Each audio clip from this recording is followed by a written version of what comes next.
Et 19h suivi les 45 minutes sur votre télévision Kaolack TV. Bonsoir et bienvenue sur cette édition. Les titres, c'est tout de suite. Un car Ndiaga Ndiaye en provenance de Kaolack s'est renversé à hauteur de Keur Ndiago, commune de Paoskoto. Bilan 4 blessés enregistrés.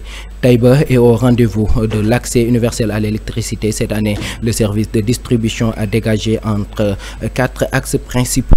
Sont la boucle mise à l'intérieur de Taïba Niassène pour éviter les coupures, selon Papa Modemba Biteye. Dans le domaine des ouvrages routiers, Thiès a bénéficié de plusieurs programmes, plus de 200 km de voiries réalisées, près de 300 en cours de réalisation pour désenclaver la ville de Thiès. C'en est tout pour les titres, le développement c'est tout de suite.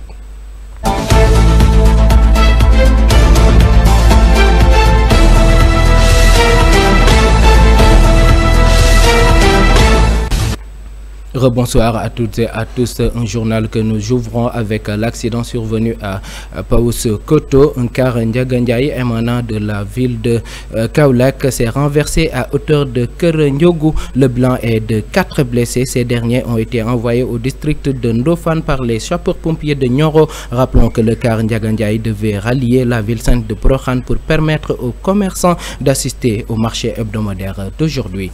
Parlons à peine de source dans ce journal. Le directeur général de la Sénélec, Papa Modemba Biteye, a été accueilli à Taïba Niassène. En effet, ce dernier est revenu sur les dispositifs qu'il avait pris pour le bon déroulement du Gamou de Taïba Niassène. Le directeur général de la Sénélec, Papa Modemba Biteye, s'est exprimé au micro de El Hadji Baba Wade.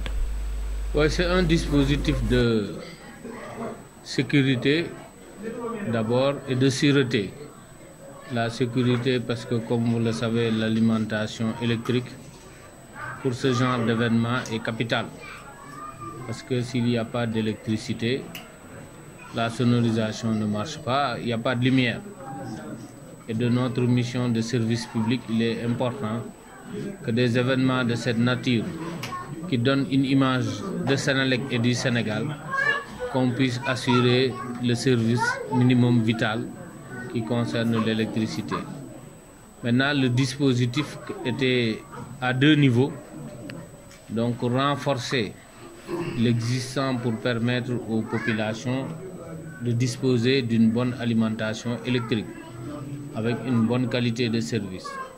Parce que, comme vous le savez, pendant ces événements, il y a une surutilisation des appareils électriques. Donc, un appel de puissance beaucoup plus important que d'habitude. C'est ce qui a motivé la création des 3 postes que nous avons fait. Donc ça, c'est au niveau interne, permettre à l'ensemble des populations de disposer d'une bonne qualité de service. Le second niveau concerne la continuité de service. Parce que jusqu'à présent, l'événement était alimenté par une seule source qui était Kaol. Mais nous avons créé maintenant d'autres secours. Et je pense que la dernière fois, lors de la visite, on l'a vécu en direct.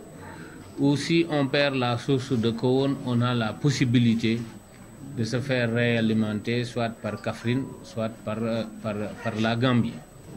Et donc ça, c'est en termes de sûreté. Donc on a ce qu'on appelle chez nous la règle N-1, et même N-2, parce que si on perd une source, il y a 2 autres sources qui sont disponibles.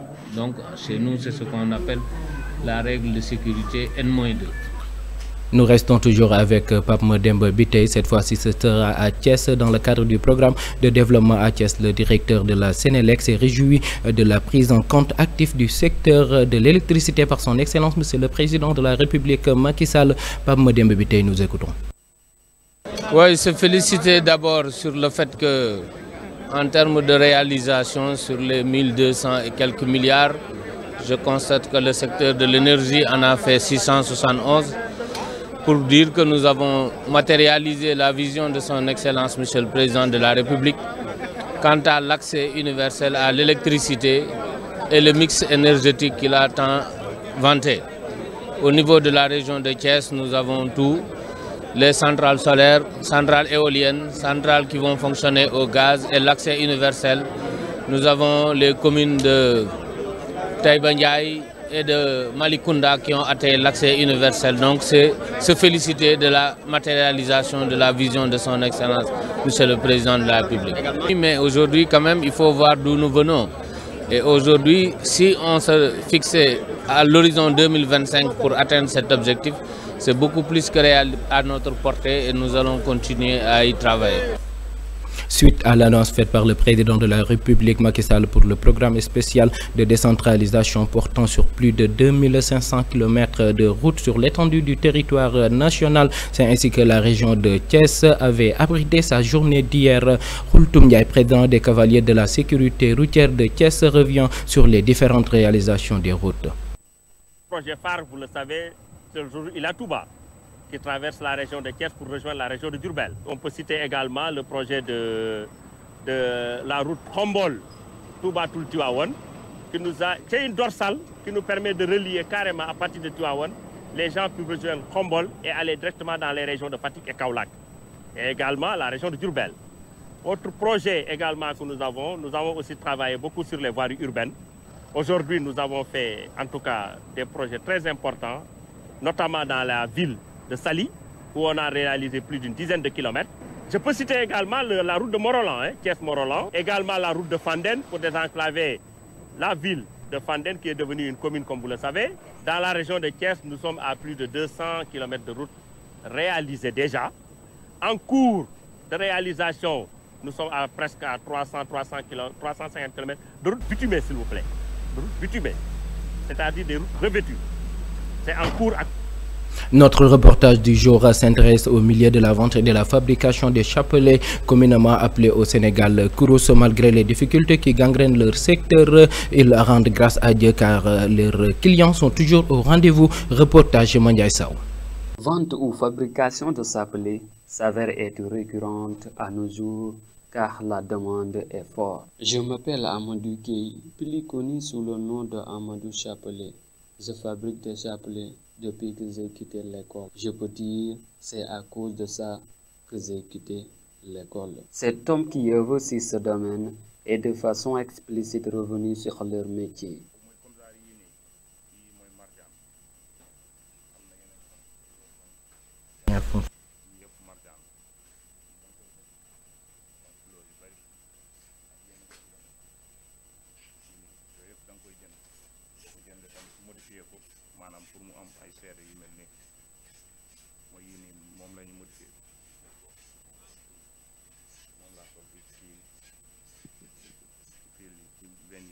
Une partie de ces chapelets émane de l'extérieur, tandis que les chapelets comme Mardiane sont fabriqués par lui-même. Je suis dans ce métier depuis 2000, mais c'est en 2004 que j'ai commencé de bâtir mon propre entreprise. Maintenant, je fabrique toutes sortes de chapelets comme le Mardiane et certains, c'est moi-même qui les a créés comme le Ndiaraban. Néanmoins, j'ai certains de mes collègues qui m'aident pour la collection.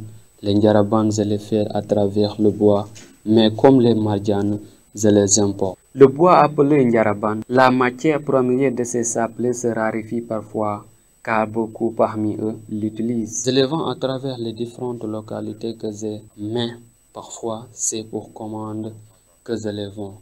Ils n'ont pas de prix fixe. Je gagne bien avec. Je ne refuse aucune aide venant des autorités ni des hommes de bonne volonté. Le chapelet utilisé à nos jours par tout un chacun ainsi que sa fabrication, ces vendeurs et fabricateurs de chapelets demandent aux autorités une meilleure assistance. Parlons culture à présent dans ce journal avec le métier appelé sculpture de bois au Sénégal, généralement pratiqué par une partie de la population. Ces derniers font d'ailleurs face à d'énormes difficultés. Reportage d'Egensek. Sculpteur de bois est une technique qu'on pratique en retirant de la matière et désigne également l'œuvre réalisée en bois. En Wolof, appelé yat, un travail orienté vers des personnes bien déterminées, à savoir les lobés. Ces derniers expliquent ce qui est le travail. Nous travaillons à la sueur de nos fronts. Moi, je suis lobé de père comme de mère. Nous travaillons sans matériel probable auparavant. Seuls les lobés faisaient ce travail, car c'est une formation d'abord. Et aussi c'est notre culture. Les sculpteurs se voyaient récurremment, mais plus maintenant. Ainsi, ce métier devient de plus en plus rare.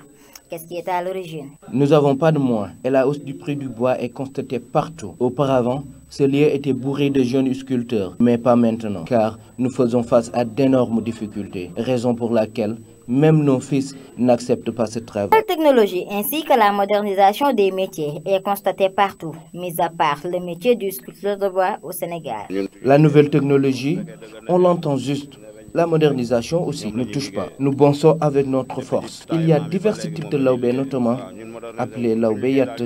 Les sculpteurs comme nous et les laobé djullo, c'est eux qu'on appelle les commerçants. Ainsi, de façon rocambolesque, il affirme que les autorités ne les aident pas. Néanmoins, il souhaite une meilleure assistance chez les autorités. Notre secteur est laissé en rade par les autorités aussi.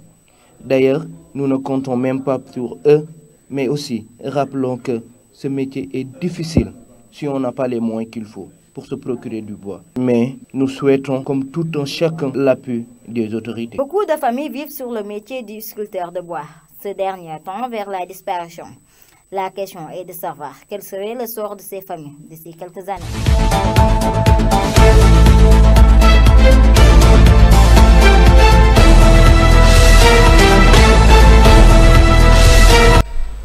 Clap de fin pour la première partie de cette édition. La seconde sera destinée à l'actualité internationale et du sport. L'international, ce sera avec Babacar Diop.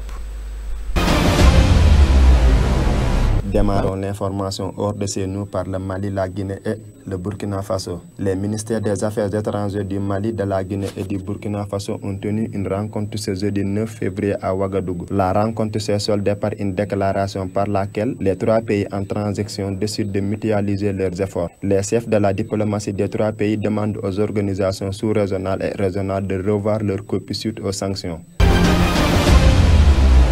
À Cameroun, après une nouvelle perquisition dans un immeuble de Jean-Pierre Amagou Belinga, la deuxième depuis le début de la semaine. Reporters sans frontières affirment que les éléments de l'enquête sur l'assassinat du journaliste Martinez Zalo accablent l'homme d'affaires. À Syrie, 5 jours après le séisme, Washington vient d'annoncer qu'elle débloque 85 millions de dollars à des partenaires locaux, car le gouvernement américain refuse tout contact avec le régime de Bachar al-Assad. Pourtant, à l'ONU, on réclame de ne pas politiser l'aide humanitaire. Enfin, à Russie, un tribunal de la région de Moscou a condamné vendredi à 22 ans de prison un ex-gouverneur, Sergueï Fourgal, dont l'arrestation à l'été 2020 avait provoqué de grandes et rares manifestations d'opposition en Extrême-Orient russe. L'accusé réclame son innocence, a été reconnu coupable d'avoir condamné 2 meurtres dans les années 2000, ont indiqué les agences de la presse russe. Gouverneur de la région de Aborvok entre 2018 et 2020, Sergueï Fourgal jouit d'une importante popularité dans ces territoires. J'en ai tout pour les informations hors de chez nous. Maintenant à l'actualité sportive.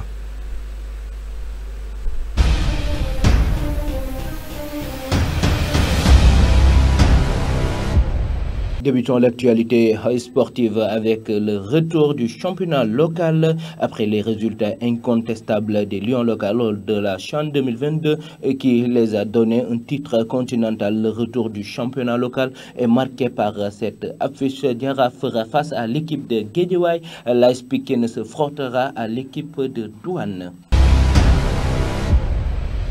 Après le séisme, la fédération turque prend la décision de maintenir Hatay Sport en D1 pour s'en jouer le reste de la saison. La fédération turque de football a pris la décision de ne plus faire jouer Hatay Sport jusqu'à la fin de la saison. Le club de Christian Atsu, fortement touché par le séisme, restera ainsi dans l'élite du football turc en Ligue, en Super League, sans pour autant terminer le championnat. Bouclons l'actualité sportive avec le maillot du buteur turc contre le Sénégal en quart de finale du Mondial 2022, mise aux enchères au profit des victimes.